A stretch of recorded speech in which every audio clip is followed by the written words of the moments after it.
CM Rekha Gupta का plan अब successful होता हुआ नजर आ रहा है। वही प्लान जिसके लिए मोदी ने उन्हें दिल्ली में इतनी बड़ी जिम्मेदारी दी थी। प्लान था आम आदमी पार्टी को कमजोर करने का, उसके अस्तित्व पर चोट पहुंचाने का और दिल्ली में आम आदमी पार्टी का काम तमाम करने का। अब रेखा गुप्ता ने खुद एक बहुत बड़ी बात बोली है और उन्होंने कहा है कि एमसीडी चुनाव से पहले आम आदमी पार्टी के कई पार्षद बीजेपी ज्वाइन करना चाहते हैं। वो आम आदमी पार्टी के भविष्य को देख रहे हैं कि वो कितने अंधकार में है, इस वजह से अब वो बीजेपी में शामिल होना चाहते हैं। देखिए, मैं आपको पहले ही बता दूं कि दिल्ली में नगर निगम का चुनाव जो होता है, ये छोटा चुनाव नहीं है। जैसे विधानसभा चुनावों के लिए पार्टियां मेहनत करती हैं, वैसे ही सेम इस चुनाव के लिए भी मेहनत और जद्दोजहद जो है वो होती है। यानी राजनीति अपने चरम सीमा पर तब भी पहुंचती है जब एमसीडी का चुनाव दिल्ली में होता है।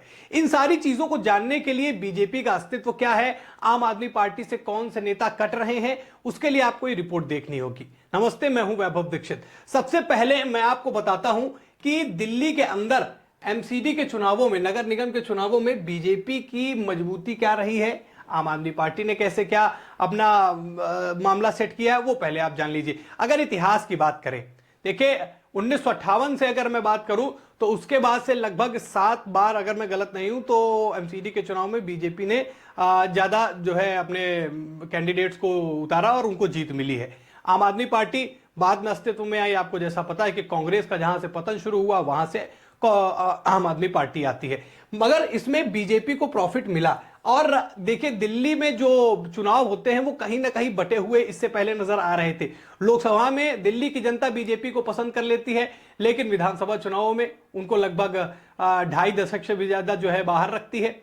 और उसके बाद नगर निगम के चुनावों में भी उनको साथ देती है। तो इस मामले में बीजेपी का दिल्ली की जनता ने जो एमसीडी इलेक्शन में साथ दिया। हालांकि 2022 में आम आदमी पार्टी ने जो है वो बढ़त बनाई थी और बीजेपी से ज्यादा सीटें वहां पर जीती थी। अब हम अगर बात करें कि एमसीडी का जो इलेक्शन होना है, इस दौरान क्या बड़ा खेल हो सकता है आम आदमी पार्टी के साथ, जो रेखा गुप्ता जिसकी पटकथा लिख चुकी है। देखिए, दरअसल मेयर के चुनाव में जो है वो आम आदमी पार्टी के नेता घुटने टेक रहे हैं। घुटने कैसे टेक रहे हैं?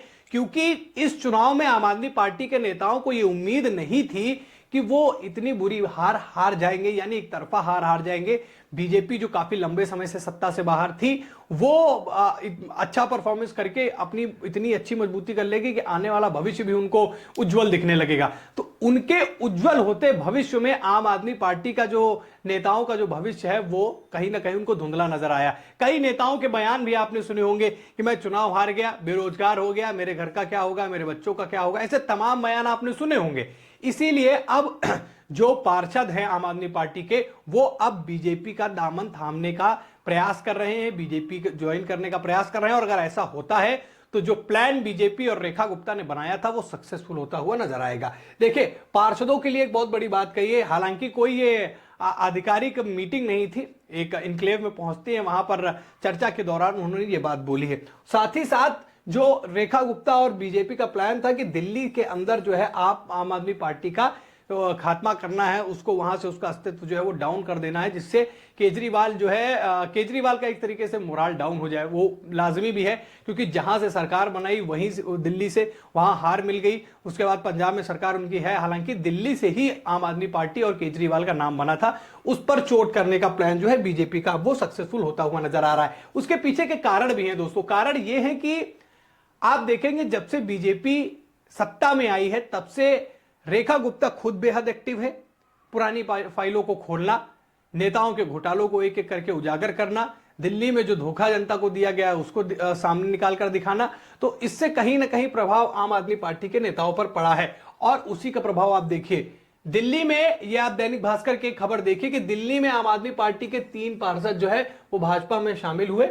एमसीडी में भाजपा के 116 पार्षद हैं, आपके 114। ये पुरानी खबर है, मेयर के चुनाव के दौरान की बात है, अभी की कुछ समय पहले की ही बात है। लेकिन ये पहले भी ये हो चुका है। और अब जिस तरीके की हालिया स्थिति है वो इस बात की गवाही दे रही है, वो खबर इस बात की गवाही दे रही है। नीचे देखिए, दिल्ली की सीट पर वोटिंग से पहले आम आदमी पार्टी को बड़ा झटका, विधायक समेत कई नेताओं ने थामा भाजपा का दमन, यानी चुनाव के समय आम आदमी पार्टी के लिए यह मुसीबत रहती है। वही स्थिति जैसे कभी आप मान के चलिए समाजवादी पार्टी में है या फिर कांग्रेस में है, सभी में लगातार इस तरीके की चीजें होती हैं कि जो उनके नेता होते हैं वो चुनावों के समय पलट जाते हैं, और ऐसी स्थिति हो चुकी है। इसलिए दिल्ली के अंदर जो है एमसीडी की मजबूती, एमसीडी चुनाव में भाजपा की मजबूती मानी जा रही है, और अगर ऐसा होता है तो कहीं ना कहीं ये एक माइनस फैक्टर जो है आम आदमी पार्टी के साथ जुड़ेगा और उसको दिल्ली में बड़ा नुकसान होने की उम्मीद है।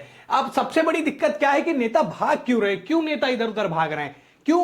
क्योंकि केजरीवाल जो है वो भाजपा को अब टैकल नहीं कर पा रहे हैं, रेखा गुप्ता को अब टैकल नहीं कर पा रहे हैं। सबसे बड़ा यही पॉइंट है कि कोई जवाब नहीं है केजरीवाल के पास। वो लगातार पुरानी बातें खोल रही हैं, उनके पुराने कारनामे खोल रही हैं, सीएजी फाइल खुल गई। हाँ, हालांकि आतिशी फ्रंट से है, पर पार्टी के मुखिया तो वही हैं, फेस उन्हीं से है, वो दूर भाग रहे हैं, इसलिए नेताओं में द्वेष आ रहा है, नेता उनके कट रहे हैं। और सबसे बड़ी चीज, खुलती पोल पर बिल्कुल शांत है, यानी कि बीजेपी जो हमला कर रही है, बीजेपी जिस तरीके से आम आदमी पार्टी को बैकफुट पर लेकर जा रही है, उसका कोई जवाब नहीं है। यानी फ्रंट फुट पर जो है बैटिंग कर रही है भाजपा और उसको लगातार पीछे लेते हुए चली जा रही है। और अगर आपको बात करें कि बिखरती आपको रेखा का सहारा, यानी ये पॉइंट मैंने इसलिए लिखा है क्योंकि बीजेपी का तो प्लान ही यही है, उनके नेताओं को तोड़िए और इधर लेकर आइए। स्वाति मालीवाल इसका एक बहुत बड़ा एग्जाम्पल है।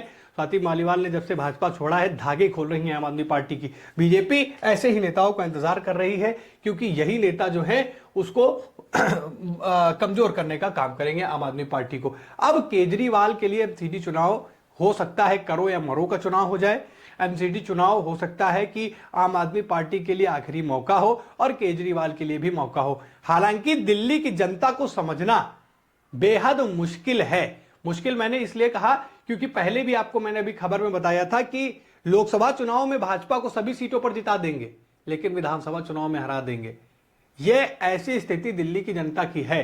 दिल्ली की जनता बहुत सोच समझकर वोटिंग करती है, उसे भी पता है कि कब किसको कहां पर लेके आना है। तो हो सकता है कि एमसीडी का चुनाव आम आदमी पार्टी के लिए मुसीबतों की जो है बाहर लेकर आए और यहीं से दिल्ली में आम आदमी पार्टी और कमजोर हो जाए। और अगर यह चुनाव एमसीडी का चुनाव, मेयर जो उनका बनना है, वो कहीं गड़बड़ हुआ तो दिल्ली में आप भूल जाइए कि केजरीवाल इतनी आसानी से वापसी कर पाएंगे।